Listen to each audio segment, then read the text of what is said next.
The voice is the most essential tool for any rock star. Without it, he cannot give interviews about his work. And the story was a kind of an allegory. An autobiographical look at our backgrounds and our raisings. These original interviews have now been reissued on CD using the latest technology. It's interesting to see how they've been reworked. For example, this original sentence from Bernie Taupin was originally recorded using 4 separate metaphors. It's really a song that says there's something tomorrow. You know, it's a once upon a time song. It's a salute to the future. It's Elton and I doing John Wayne and walking into the sunset. But once it's been cleaned up, the clarity is startling. It's really a song. New technology has greatly speeded up the process of mixing metaphors. Now singers and lyricists can mix their metaphors digitally in the studio. We were striving to find a goal, and in order to cut through and machete our way through that jungle, we thought it was the streets of London were paved with gold, but unfortunately we found there were a lot of sharks in the doorway snapping at our heels.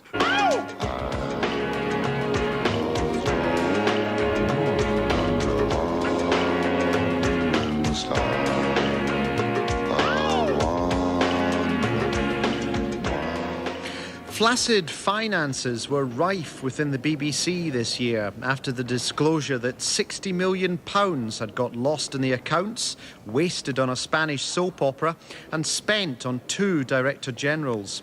So to make up for it, the BBC has gone commercial and turned Broadcasting House into a giant theme park. Here, for a large fee, paying listeners wander through the pip carvery and watch our skilled pipmen craft the finest teak pips for this evening's transmission.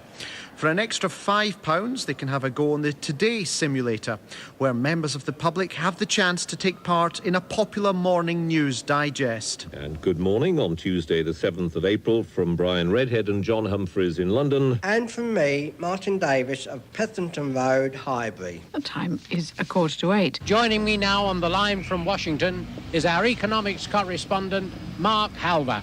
Mark, what's going on? Everyone's on holiday in August, and there's not enough money about at the moment with the recession, and this is the last thing people want to buy are flowers.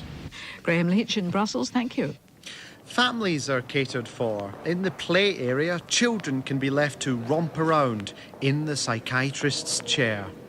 I was surprised that you agreed to be interviewed by me, and I wondered really why you agreed.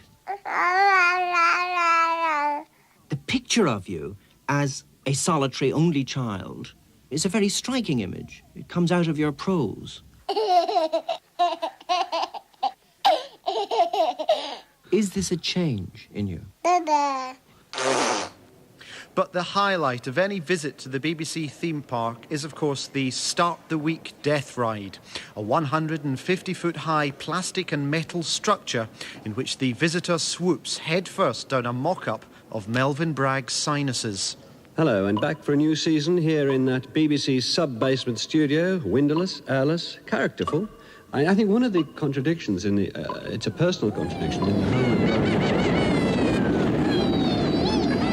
I live in an area some of the time which has been very heavily and extraordinarily well protected, the Lake District. And yet, as an individual sometimes, I feel very frustrated with all these regulations. The BBC this year also did a deal with BSkyB over the transmission rights to football matches from the new Premier League. The deal essentially means that unless you own a satellite dish, all matches can only be picked up away from home. You can, of course, watch edited highlights on BBC One, but it's not surprising that the edited version doesn't give us the full picture. But we're halfway through the second half, and we still haven't had a goal. We have 15 minutes to go, 9 minutes to go, and only 3 minutes left. We are playing added time now here at Highbury. Arsenal 2, Spurs 0. Even if you've bought a dish, the picture is no clearer until you've paid your subscription to the sports channel. Non-payment can lead to electronic scrambling. Campbell, edge of the area, shot from Campbell! It's got it, and that must wrap it up now for Arsenal. It's Arsenal 2, Spurs... just the other side of the post. But once you've paid your full whack, you can sit back and enjoy full BSkyB coverage. Campbell, edge of the area, shot from Campbell! Die Hard, Chitty Chitty Bang Bang and the Smurfs Go to Egypt, all on the Movie Channel tonight. But the new season has seen some sensible changes. Consider the plight of the manager whose job at any club is never secure, as Brian Clough explains. I've been in Derby 16 years. I know I'm just going to give my lot to Nottingham Forest in the next 2.5 years. And I believe coming down to Brighton hasn't lowered that stature at all. The FA have acknowledged this and have introduced a new rule whereby at half-time the teams stay where they are and the managers will change sides. There is some disenchantment with the new Super League, however, and I can reveal plans for a breakaway Super League, so exclusive it'll have only one club. In order to add variety to the season's fixtures, each player in the Super League will take it in turns to play a game of football on his own. Paul Walsh gets the ball back to the left back, chests it down for Walsh and clears to Paul Walsh. Walsh plays it back to the long-haired Paul Walsh, takes on Walsh, gives it to Walsh. Walsh is on the edge of the area. Paul Walsh can finish, and he does, and scores! Marvellous.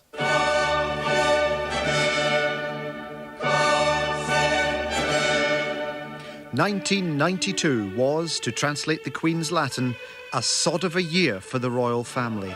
All across the land, in opera houses and sports stadia, partitions were being built down the middle of the royal box.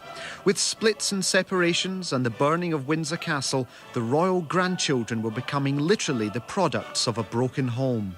And of course, the media played an intimate part in this palace explosion. The tabloids had the good grace in the summer to turn their front pages into a royal lost and found section, helpfully locating sentimental knickknacks like missing letters, lost holiday snaps and mislaid tape recordings of phone conversations, in case the relevant member of the royal family happened to be reading and wanted to pop in and pick them up. As the media poked its collective microphone further and further into the royal face, the nation waited to see what the palace was going to do about it all, other than issue a blanket denial that the year had actually happened. The Queen has been credited over the decades for her skill in grooming her family for the television age, and it may be that the 90s royals may respond positively to the new era of surveillance journalism.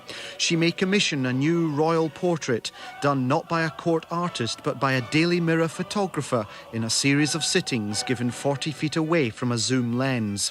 And it won't be long before we discover whether this year's royal Christmas message is recorded not by the BBC, but on the Queen's Range Rover Citizens Band radio, to be picked up by CB enthusiasts around the country at 3 p.m. There's been a revolution within the BBC this year, and an existentialist one at that.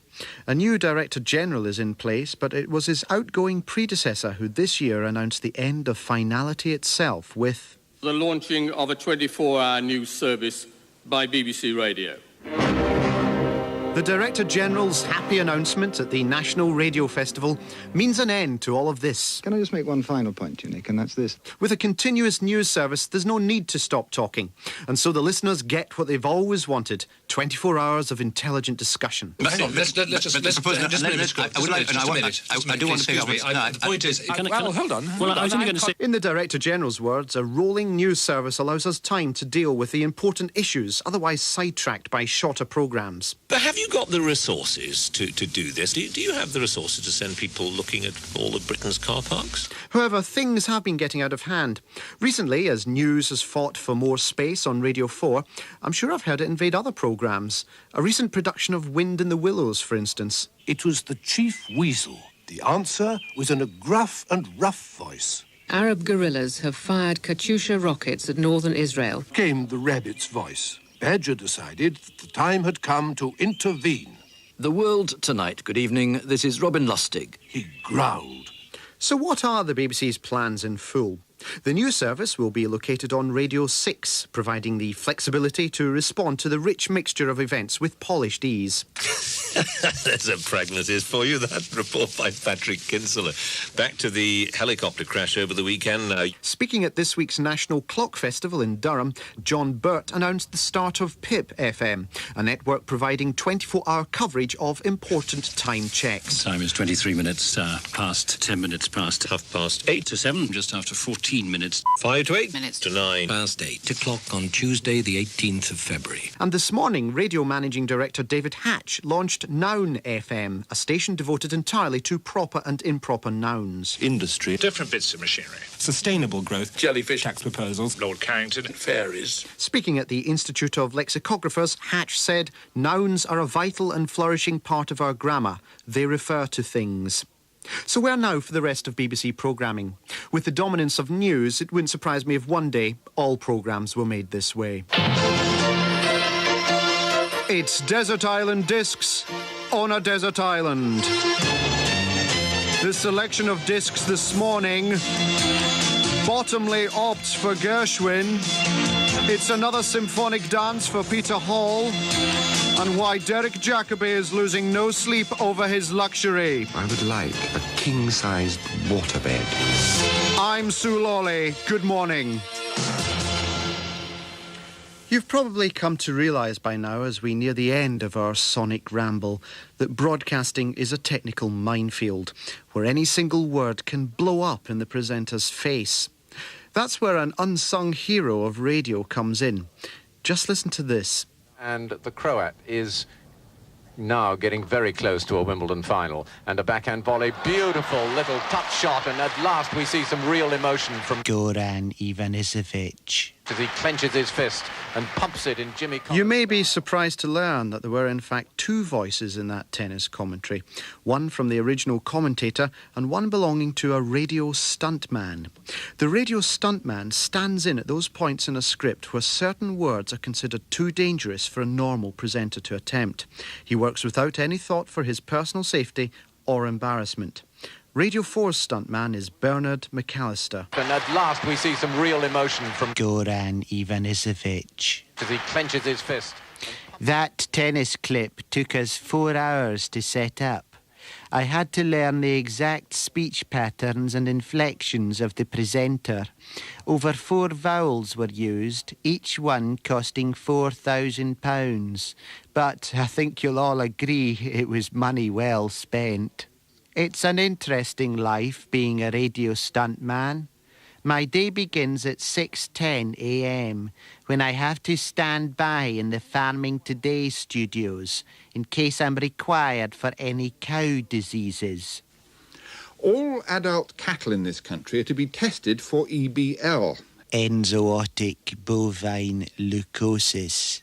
The Ministry of Agriculture announced yesterday that it'll be carrying out... But it's not all veterinary ailments and East European nomenclature. Oh no, I get to go to the Albert Hall. The National Youth Orchestra will be joined by the soprano Leslie Garrett, the mezzo-soprano Jean Rigby, the BBC Welsh Chorus and the Bach Choir, and the conductor will be Tadaaki Otaka. The symphony forms part 2 of the concert. And I supplied all the anatomical references in the book at bedtime readings from Lady Chatterley's lover. He leaned forward and gently stroked her foot. That good foot. Best bit of foot. Left on earth when delights, when that wane.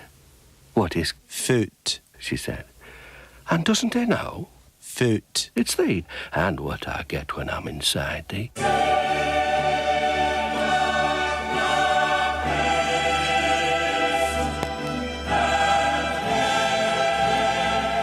And so another year ends. 1992 will be remembered as a sequence of months packed with days. Thanks to the men and some women who work for the BBC, most of it has been preserved on tape. Which is a good thing because it gives us a chance to test a theory I've been harbouring for some time, that 1992 would look so much better if it were run backwards.